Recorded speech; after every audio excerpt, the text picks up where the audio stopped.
دنیا والے کہتے ہیں پیار میں سب جائز ہے اور جنگ میں سب جائز ہے. Everything is fair in love and وار.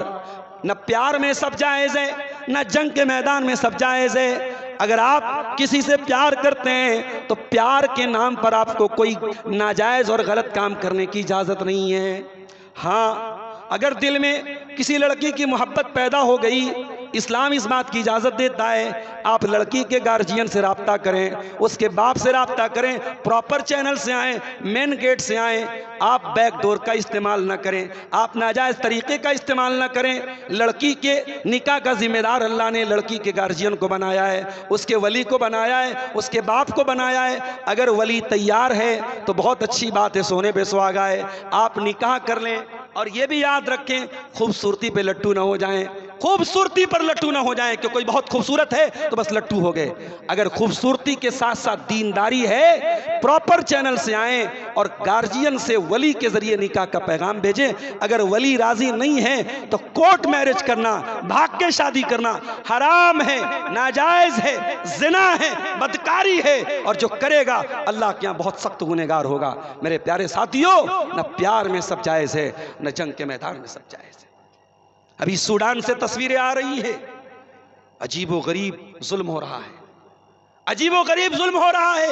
کسی کو زندہ تابوت میں بھرا جا رہا ہے، کہیں پورا پورا گاؤں آگ سے زندہ جلا دیا جا رہا ہے.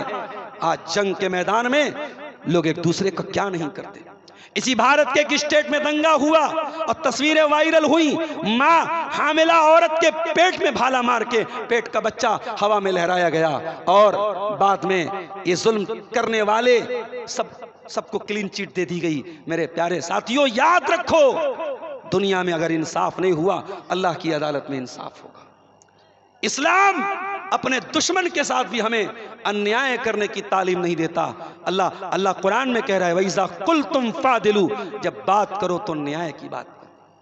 اسی کٹیہار سے میرے پاس یہ بھی فون آیا، مولانا صاحب پنچایت کرنے والے کو اپنے پچ میں فیصلہ کرنے کے لیے بیک ڈور سے پیسہ دیا جاتا ہے، رشوت دی جاتی ہے، اور جو زیادہ تگڑا ہوتا ہے، زیادہ مضبوط ہوتا ہے، کچھ پنچایت کرنے والے اس کے حق میں فیصلہ کر دیتے ہیں.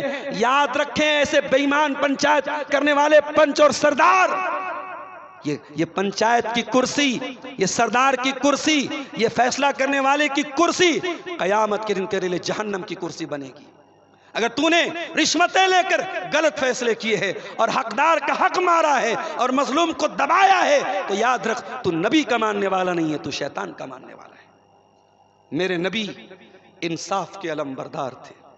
میرے نبی کا فیصلہ انصاف کا فیصلہ ہوتا تھا.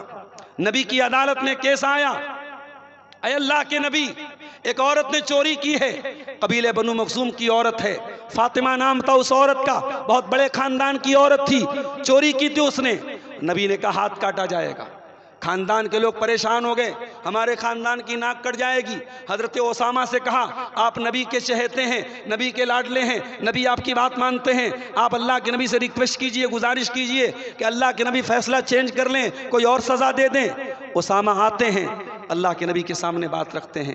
بخاری کے الفاظ ہیں، اللہ کے نبی کا چہرہ غصے سے لال ہو جاتا ہے اور آپ فرماتے ہیں اے اسامہ کیا تم یہ چاہتے ہو میں اللہ کا قانون بدل ڈالوں اس لڑکی کے لیے، اس عورت کے لیے؟ اے اسامہ اللہ کی قسم لو ان فاطمہ بنت محمد سرقت لقطعت یدها. اے اسامہ یہ تو قبیلے بنو مخزوم کی فاطمہ تھی، میری عدالت میں اگر یہ کیس آتا، میری لخت جگر، میری نور نظر، میری بیٹی فاطمہ نے چوری کی ہے. اے اسامہ اللہ کی قسم محمد کی عدالت سے کوئی اور فیصلہ نہ آتا، میں اپنی بیٹی کے بھی ہاتھ کٹوانے کا آرڈر دے دیتا. انصاف کرو پنچایت والوں، انصاف کرو ایک دوسرے کا فیصلہ کرنے والوں، انصاف کرو، حق کا ساتھ دو، صحیح کا ساتھ دو. کسی کی طاقت دیکھ کر، کسی کی دولت دیکھ کر اس کا ساتھ مت دو. اس کے بعد فرمایا وَلَوْ كَانَ ذَا قُرْبَى، تم انصاف کی بات کرو اگرچہ اپنے رشتہ دار کے خلاف پڑ جائے، اپنے قریبی لوگوں کے خلاف پڑ جائے، تب بھی تم انصاف کی بات کرو. 8 چیز ہو گئی، اب 9ویں چیز سنیے. وَبِعَهْدِ اللَّهِ أَوْفُوا، اور اے ایمان والو تم نے اللہ کے ساتھ جو ایگریمنٹ کیا ہے، تم نے اللہ کے ساتھ جو وعدہ کیا ہے جو پرومس کیا ہے، جو پرتیجھا کی ہے، اس وعدے کو نبھایا کرو۔ وعدہ کرنے کے بعد وعدہ نہ توڑا کرو، وعدہ خلاف نہ بنو۔ مسلمانوں، پانچوں ٹائم کی نماز میں اللہ سے ایک وعدہ کرتے ہو، ایاک نعبد و ایاک نستعین، اے اللہ ہم تیری ہی عبادت کرتے ہیں اور تجھ ہی سے مدد مانگتے ہیں۔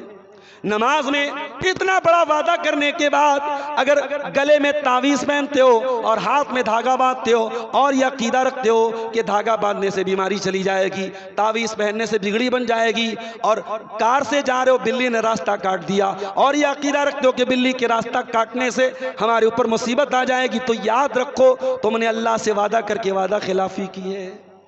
جب ایاک نعبد و ایاک نستعین کا وعدہ کیا ہے تو اس وعدے پر قائم رہو اور اس وعدے کو نبھاؤ۔ ذالکم وصاکم بہ لعلکم تذکرون، یہ اللہ تعالیٰ کی بہت بڑی وصیت ہے۔ اب 9 چیزیں ہو گئیں، اب لاسٹ اینڈ فائنل چیز سن لیجئے، آیت نمبر 153 سورہ انعام کی، بہت اہم آیت ہے، اس کو بھی سن لیجئے، اسی پر میں بات ختم کروں گا۔ وَأَنَّ هَذَا صِرَاطِي مُسْتَقِيمًا فَاتَّبِعُوهُ، اور اے نبی دنیا والوں کو بتا دو اسلام ہی میرا سیدھا راستہ ہے، اسلام پر چلو گے تبھی تم صراط مستقیم پر چلو گے۔ اے ایمان والو، اے دنیا والو، اسی راستے پر تم کو چلنا ہے، اسی ہائی وے پر تم کو چلنا ہے، اسی راستے پر تم کو چلنا ہے۔ وَلَا تَتَّبِعُوا السُّبُلَ، دوسرے راستوں پر نہیں چلنا، فَتَفَرَّقَ بِكُمْ عَنْ سَبِيلِهِ، ورنہ دوسرے راستے تم کو اللہ کی راہ سے بھٹکا دیں گے۔ اللہ کی راہ پہ چلو، اور وہی راستہ نبی کا راستہ ہے، اور وہی راستہ صحابہ کا راستہ ہے، اور اللہ کی قسم اہل حدیث کی دعوت اسی راستے کی طرف ہے۔ ہم نے کبھی نہیں کہا ہمارے علماء جو کہتے ہیں وہ آپ مان لو، ہم نے کبھی نہیں کہا ہمارے ائمہ کی طرف آؤ، ہمارے علماء کی طرف آؤ، ہم نے جب بھی دعوت دی ہے قرآن و حدیث کی دعوت دی ہے، اور یہ ہمارے اسٹیج سے اس کی مثالیں قائم ہوئی ہے۔ اگر کسی ایک عالم نے قرآن و حدیث کے خلاف کوئی بات بیان کی ہے، دوسرے عالم نے تردید کی ہے۔ ابھی مجھے کسی نے بتایا کہ کہیں کسی نے تقریر میں کہا کہ ختنہ کی دعوت حرام ہے۔ یہ حرام کا لفظ اگر کوئی استعمال کرتا ہے مناسب بات نہیں ہے، چونکہ بات آئی ہے اس لیے میں بات بتا رہا ہوں کہ ختنہ کی دعوت کے بارے میں زیادہ سے زیادہ یہ لفظ استعمال کرنا چاہیے، بہتر نہیں ہے، مناسب نہیں ہے، کیونکہ اللہ کے نبی سے کوئی صحیح حدیث میں ثبوت نہیں ملتا۔ نبی کے زمانے میں لوگ اپنے بچوں کا ختنہ کرواتے تھے، اگر دعوت سنت ہوتی تو نبی سے ثابت ہوتی، کوئی صحیح حدیث سے ثابت نہیں ہے، لیکن اس کو حرام نہیں کہا جا سکتا۔ اگر کوئی یہ دعوت دے رہا ہے اس کو ہم بہتر نہیں مانتے ہیں، سنت نہیں مانتے، مگر حرام بھی کہنا یہ زیادتی کی بات ہے میرے پیارے ساتھیو۔ اسی طریقے سے آپ کے علاقے میں میں نے سنا ہے عقیقہ لوگ کرتے ہیں، بڑے جانور کا عقیقہ کر دیتے ہیں، بڑے جانور میں حصہ لے کر کے عقیقہ کر رہے ہیں، یہ بھی غلط ہے۔ عقیقہ کے سلسلے میں کہیں کوئی ثبوت نہیں ملتا کہ بڑے جانور کا عقیقہ کیا جائے۔ عقیقہ چھوٹے جانور کا، بکرے کا یا بھیڑے کا ہی ثابت ہے، اسی میں آپ کیجئے۔ ہاں، عقیقہ کے جانور کا دتا ہونا ضروری نہیں ہے، اگر بغیر دانت کا بھی اگر مضبوط جانور ہے اس کا آپ عقیقہ کر سکتے ہیں۔ تو یہ 10ویں اور آخری بات ہے جو اللہ نے بیان کی، وَأَنَّ هَذَا صِرَاطِي مُسْتَقِيمًا فَاتَّبِعُوهُ وَلَا تَتَّبِعُوا السُّبُلَ فَتَفَرَّقَ بِكُمْ عَنْ سَبِيلِهِ، کہ اے ایمان والو اللہ کے راستے کی صراط مستقیم کی پیروی کرو اور دوسرے راستوں کی پیروی مت کرو، ورنہ تم کو یہ دوسرے راستے اللہ کے راستے سے بھٹکا دیں گے۔ اسی منہج پر، اسی راستے پر، اسی صراط مستقیم پر مرتے دم تک چلو اور اپنے بچوں کو بھی چلاؤ۔ کہیں ایسا نہ ہو کٹیہار میں رہتے رہتے تم دلی جا کے رہنے لگے، ممبئی جا کے رہنے لگے تو اپنے بچوں کے بارے میں غافل ہو جانا نہیں۔ دنیا کے کسی بھی کونے میں چلے جاؤ، اپنے بچوں کو اسی منہج کی دعوت دینا، انہی علماء سے جوڑ کے رکھنا، اپنے بچوں کے عقیدے پر دھیان دینا، یہ دھیان دینا کہیں تمہارے بچے۔